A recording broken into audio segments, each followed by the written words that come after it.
started with a six pack and now it's a pony keg. That's just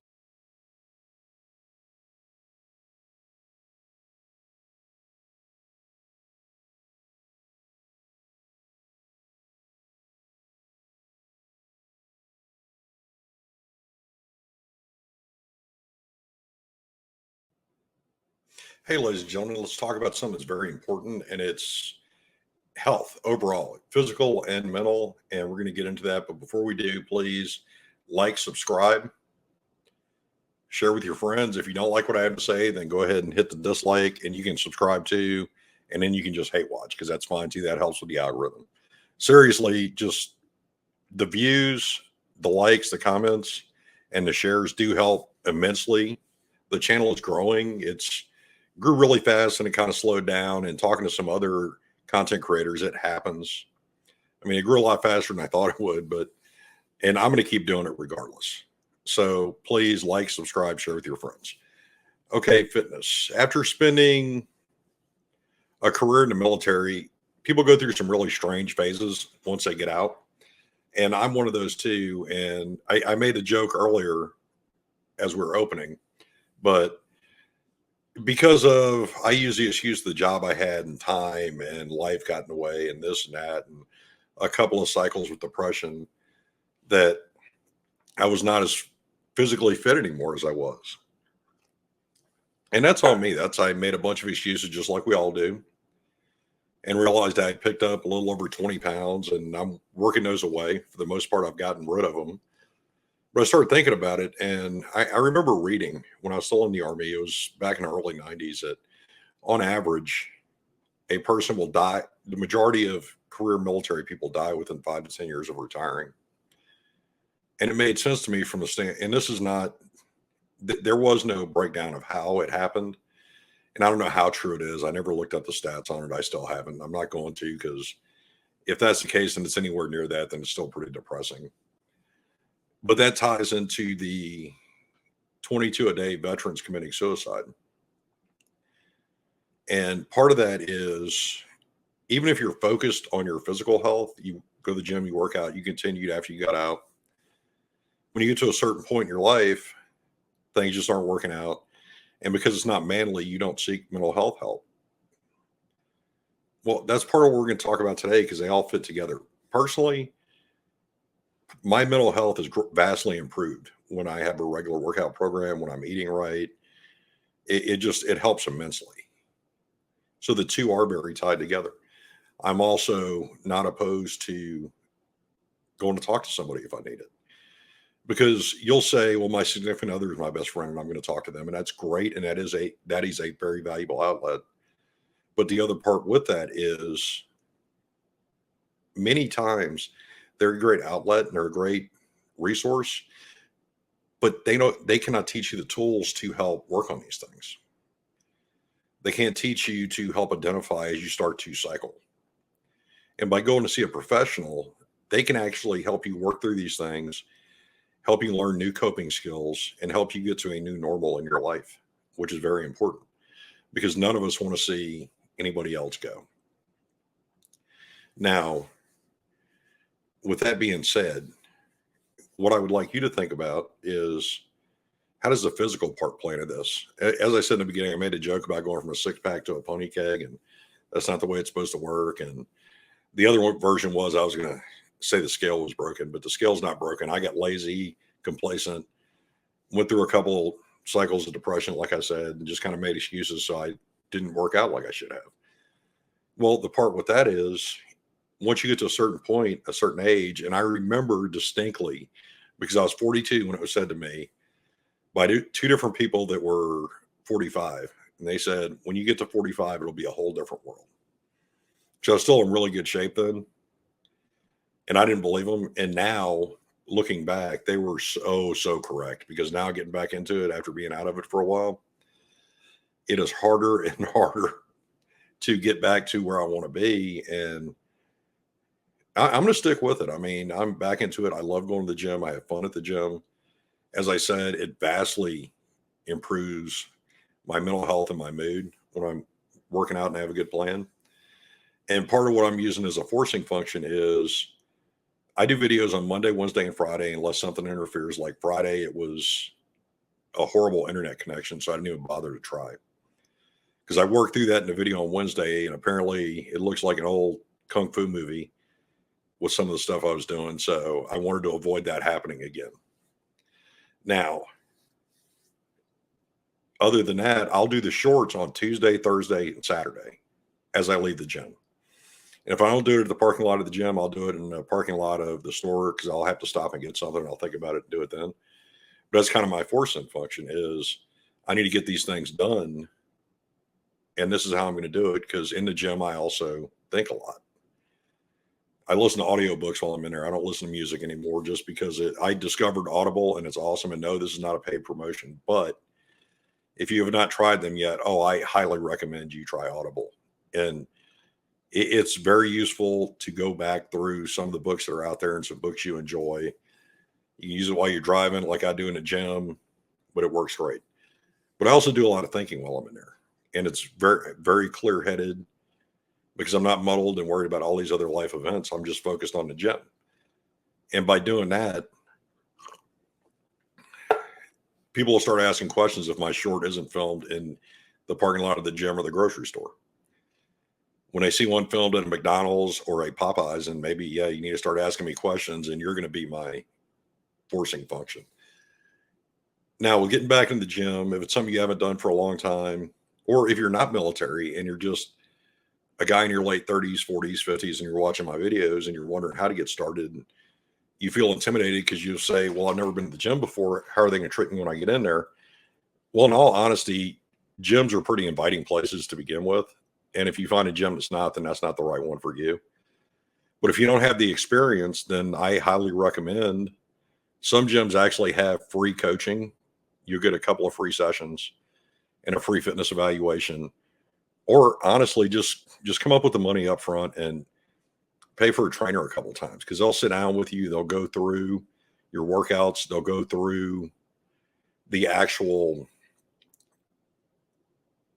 dieting process or meal planning, or words are powerful when it comes to this. And some people hate the word diet. They prefer the word meal plan, whereas other people like the word diet. So it's up to you which one you want, but I highly advise you do that. And if you know what you're doing, just get off your ass and get back in the gym. Buy some stuff so you can work out at home. It will lead to a longer, happier, healthier life. In the links, I added a link in the description to you, Jeff Cavalier. He's a trainer. He's a professional trainer. He's trained baseball players, football players. So he's not big on just powerlifting. It's flexibility, agility, and strength. And you can go on his website and you can actually pay for a plan. But in all honesty, if you go to his YouTube channel, he does enough different videos and different workouts, whether it's you're going to focus on one body part a day, you're going to do a push-pull leg split. He's got videos on all this stuff that's free on his YouTube. So it's great. He also talks about, because I think he's 40 now. He's either 40 or 41. So he's even a little bit older. So he understands it takes longer to recover. He talks about eating and longevity and things like this, which are very important. And I didn't add a link to it, but if you want to look up somebody who's kind of amusing in the fitness industry, it's Alan Roberts. He's a former Marine, or you're always a Marine, but you know what I mean. And he's got some pretty funny stuff, and he addresses the healthy at any weight, which I 100% disagree with, because you're a healthy diabetic, you're a healthy person with heart issues and respiratory issues, and I would like to avoid that. But there's one thing that Alan said in one of his videos that I found very interesting is the reason he does this and the reason he wants to stay healthy is to dance with his grandchildren at their wedding. And I thought that was that sums up why I want to do this in a single statement. I want to remain healthy for as long as I can so I can enjoy my life. So you can enjoy kids and grandkids and get the most out of your life. And two, there's enough people in the VA system. I don't want to clog it up with my health issues that could have been avoided. Mental health. If you need to go see someone, go see someone. Let's get rid of this stigma about males have to be stoic and tough and just deal with their problems. And this is what I did after World War II. And this is what I did after Korea. Yeah, you drank a lot. You smoked a lot. and many were abusive, and they didn't mean to be. So if you need help, go get help. If people truly care about you and love you, they will accept that you need to go to counseling, and they will support you as you go through it. And worst case, if you just want to reach out and get reassurance on certain feelings you're having, hey, my social media is in the description of this video. Please use it. If you would like me to turn you on to some of the resources that are out there that I know of, I'll do that. In fact, I'm probably going to do a video just on resources. And VA may not do the best job, but mental health professionals do a better job. They did a better job after World War II than they did after World War I. They did a better job after Korea than they did after World War II, and a better job after Vietnam than they did after Korea. And they're doing the best job they can with with the tools they have now. And some of it I understand is very complicated to get in there, and you need this referral or that referral, and they may be backed up. And I don't judge people and their feelings about VA based on my experience, because where I live, it's one of the best VA hospitals in the world. It truly is. I get better care there than most civilians do going to a regular hospital here in town. And I know that. And I love every time I have to do that. And I love the care the veterans around here get because of that hospital. And the system's not perfect, but they try with what they have. I do truly believe that. And I do truly believe a lot of professionals involved in the VA system are there because they want to make a difference, not because of the money.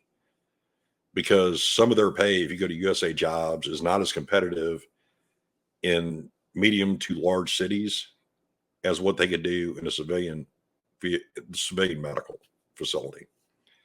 So keep that in mind and cut them a little bit of break. I mean, they're doing the best they can. There's a lot of veterans and there's only a few care providers. But go get help. There's nothing worse than hearing about somebody who everybody around him could tell that they needed it, but nobody pushed them to do it, or it wasn't manly to do it. That's the saddest statement in the world. The example I give you is prostate cancer. Prostate cancer is almost 100% curable if it's detected in time. And yes, I know it's not a happy thought to go get checked. But next year when I turn 50, it's time for me to go get checked. I will. Because in my mind, that's something stupid to die of because it's so easy to address if it's found early enough. Mental health is the same way. There's help out there, and the help is very effective once you open yourself up to it.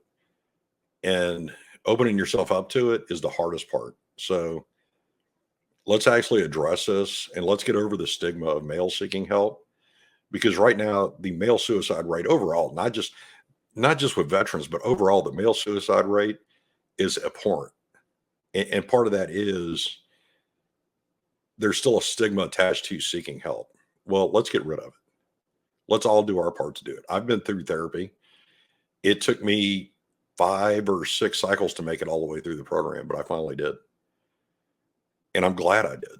And my life is much happier for doing that. And I went through a lot of phases where I sabotaged my own personal life, whether on purpose or subconsciously, or I still don't completely understand the whys of what I did. But I do know I made a lot of large mistakes and I hurt a lot of people along the way. And to any of those people that watch this, I truly am sorry. And to the people that stuck by me while these things were going on, I want to say thank you. And those people that stuck by me were the ones that supported me and didn't look down on me because I sought help. They were proud of me for doing it. Ladies and gentlemen, like, subscribe, share with your friends. If you don't like what I have to say, hit dislike and let me know in the comments why.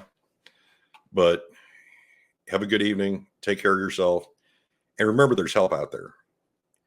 And if you really want to, send me a message on Twitter or Instagram in the DMs. That way nobody can see it. Hey, I'm here. I can get those messages 24 hours a day.